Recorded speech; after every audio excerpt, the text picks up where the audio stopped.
ድምፃዊ ዘቢባ ግርማ ሶስተኛ ልጇን ለመውለድ እየተቃረበች ነው። በውዱ ባለቤቷም ደመቅ ያለ ፕሮግራም ተዘጋጅቶላት ነበር። ሰላም እንዴት ናችሁ? ውድ ቻናላችን ተመልካቾች፣ እንደ ሁልጊዜው ቪዲዮውን ላይክ፣ ሼር፣ ሰብስክራይብ በማድረግ እንድትጀምሩት በአክብሮት ጋብዘናል። ድምፃዊት ዘቢባ ግርማ በፊት በነበራት ህይወትም አንድ ሴት ልጅ እናት መሆኗ ይታወቅ ነበር። ከዛም በኋላ ኢሱ ከሚባል ሰው ጋር ትዳር መስርታ አሁን ሁለተኛ ልጅ ለመታቀፍ በቅታለች። በአጠቃላይ የሶስት ልጆች እናት ልትሆን ተቃርባለች ማለት ነው። ዘቢባ ግርማን ከዚህ በፊት በሰራቻቸው በርከት ያሉ ነጠላ ዜማዎቿ የምንወዳትና የምናደንቃት ናት። ገና የሙዚቃ ስራውን ከመቀላቀሏ ጊዜ ጀምሮ ሁሉም ሰው በሚባል ደረጃ በጣም የሚወደው ድምጽ አላት። ሙዚቃን ከተቀላቀለችበት ሰውም ጋር ከደረሰችበት የኛ ከተሰኘው ተከታታይ ድራማ እንዲሁም በመሃል የሚጫወቷቸው ድምጾች ብዙዎቹ የሚወዷቸው ነበሩ። ትምህርታዊ ስራ እንደመሆኑ በየተለያዩ ክፍለ ሀገራትም እየዞሩ ትልቅ የሆነን አድናቆትን አግኝተውበት ነበር። እዛ ፕሮግራም ላይ የነበሩት ሁሉም በሚባል ደረጃ ድምጻቸው በጣም የሚያምር ነበር።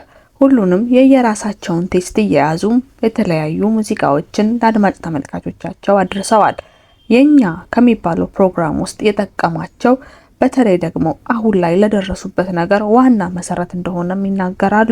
በጋራም በመሆን እንደኛ ብለው በርከት ያሉ ሙዚቃዎችንም በጋራ አድርሰውናል።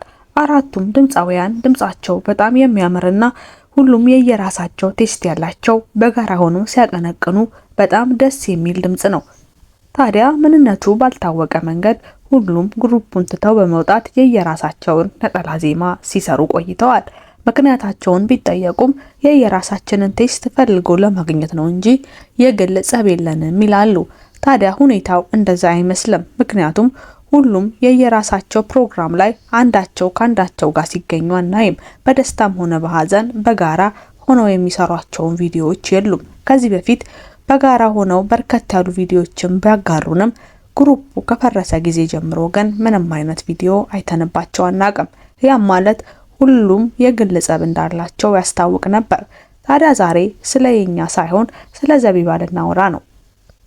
ዘቢባ ውዱ ባለቤቷን ከተዋወቀችበት ጊዜ ጀምሮ ኑሮ የቀለላት ይመስላል። ያላቸው መከባበርና መተሳሰብ ባልማ እንደ ኢሱ ነው እስከሚባል ድረስ በርከት ያሉ ሰርፕራይዞችን ቤት ውስጥ እሷ ስለሱ እሱም ደግሞ ስለሷ ሲያወሩ በጣም የሚያስቀኑ ናቸው።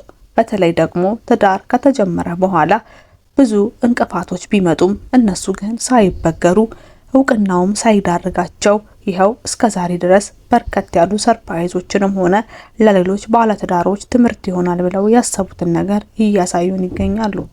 የተለያዩ ፕሮግራሞች ልደት እንዲሁም ደግሞ ሰሞኑን በተደጋጋሚ እየተለቀቀልን ያለው ከእርግዝናው ጋር በተያያዘ የሚያደርጉትና የሚያሳዩን ቪዲዮ በጣም ደስ ይላል። እርስ በራስ ያላቸው መከባበር ለብዙ ባለትዳሮች ትምህርት ይሆን ዘንድ በሚል በየተለያዩ ሶሻል ሚዲያዎችም ያጋራሉ።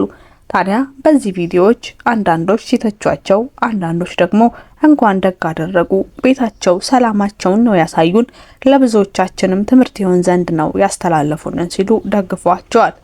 ከካሜራ ጀርባ ያለውን ህይወት ያሳዩን እንጂ ፊት ለፊት እግሩን ስታጥብ እግሯን ሲያጥባት ሲያሻትና የተለያዩ ሲንከባከባት ማሳየት ያን ያክል አስፈላጊ ነው ብለን አናስብም ይላሉ።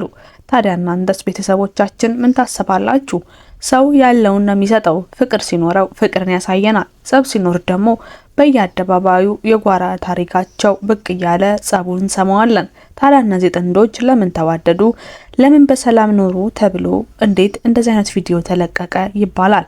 እኛ እንደ ተመልካች በጣም ደስ ብሎናል። ሁሉም ቤት ሊገባ የሚገባ ሁሉም ሴት ሊቀናበትና እንደሱ አይነት ባል ሊፈልግ ይገባል።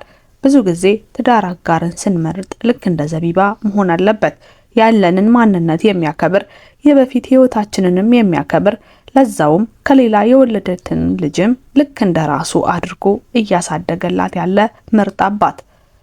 ዛሬ ላይ እንጀራ አባት ተብሎ የተለያየ ስም እየተሰጠ አገር ምድሩ ለእንጀራ አባት ያለው አመለካከት እንደዚህ መጥፎ በሆነበት ሀገር ላይ በዚህ ልክ የሷን ልጅ እንደ ልጁ እየተንከባከበ ማየት በጣም ያስደስታል።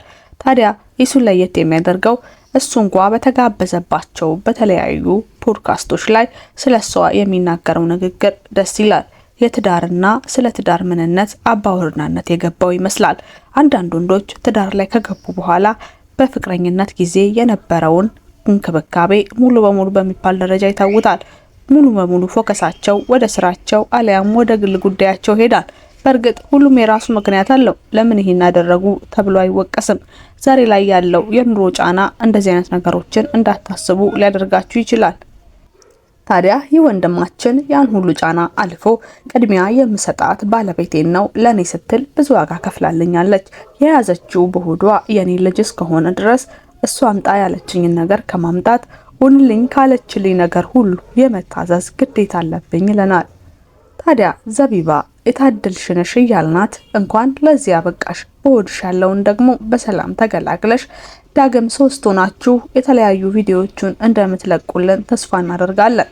እውነትም ገራገር የሆነች ዘቢባ ብዙዎቹ በጣም ይወዷታል። ለሰው ያላት አክብሮት ሁሉም የሚመሰክርለት ነው። ባደገችበት ማህበረሰብ እንኳን የምትረዳቸው ሰዎች ብዙ ናቸው። ታዲያ ዘቢባ ለየት የሚያደርጋት የምትረዳቸውን ሰዎች እነዚህን ረዳው ብላ በአደባባይ የማታወጣ ናት። ይህን የመሰከሩላት ከእጇ የበሉ የተረዱ ሰዎች ናቸው። በአደባባይ ስልክ ይዛ ይኸው እየረዳሁ ነው የማትል፣ በጓዳዋ ሁሉን ነገር የምታደርግ፣ ቤቷን በደንብ የምትንከባከብ ምርጥ ሴት ናት ይሏታል።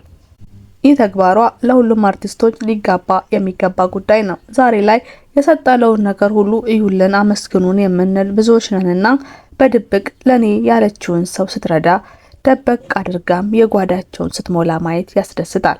ታዲያ የሁለቱ ፍቅር በዚህ ተንትነንላችኋል። እናንተስ ለነሱ የሚሰማችሁን ነገር በኮሜንት ስር ጻፉልን። እሷም እንግዲህ ፍቅሬን ቢገልጽልኝ ብላ ስሜን በስሙ ብላ አንድ ሙዚቃ ክሊፕ በስሙ ጋብዛው ነበር። ይህ ሙዚቃ ታዲያ ለሷ ያደረጋትን ነገር፣ ለልጇ የዋለላትን ውለታ፣ ህይወቷን እንዴት እንደቀየረውና የሰጣትን ፍቅር ይሆንልኛል፣ ይስማማል፣ የአንደበቴን ቃላት ያጠረው ጊዜ ይህ ሙዚቃ ያስታውስ ብላም ጋብዛዋለች። ሙዚቃው በጣም ደስ የሚልና ስሜን በስሙ ቀየረው እያለች በርከት ያሉ መልእክቶችን የያዘውን ቪዲዮ ጋብዛዋለች። ይህም ባየን ጊዜ ሁላችንም ደስ ብሎናል።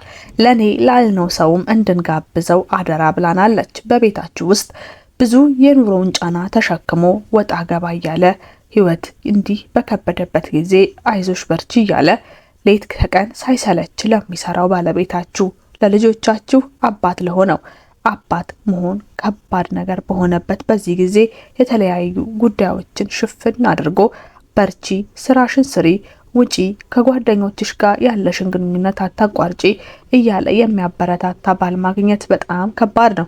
ዛሬ ላይ እሷ ያደረገላትን ነገር ደግሞ በዚህ ልክ አመስጋኝ መሆኗም ደግሞ ለሷ የተለየ ክብር እንድንሰጣት አድርጎናል። ምክንያቱም ብዙ ቢደረግልን እንኳን እንዲህ ተደረገልን ብለን የማናመሰግን፣ ሁሌ የምናማርር፣ የሰሩት ስራ ላይ ውሃ የምንቸልስ ብዙዎች ነንና እንዲህ ሰርቶ ይሄንን አደረገልኝ ተብሎ ማመስገን ቀላል ነገር አይደለም። ለዚህም ዘቢባ ልትመሰገን ይገባል። እናም ተመልካቾቻችን ለዘቢባ በሰላም ልጇን እንድትገላገል ምኞታችሁን ገለጹልን። እኛ ለዛሬ እንደዚህ ብለናታል። ሰላም ቆዩልን። ያ ዞላ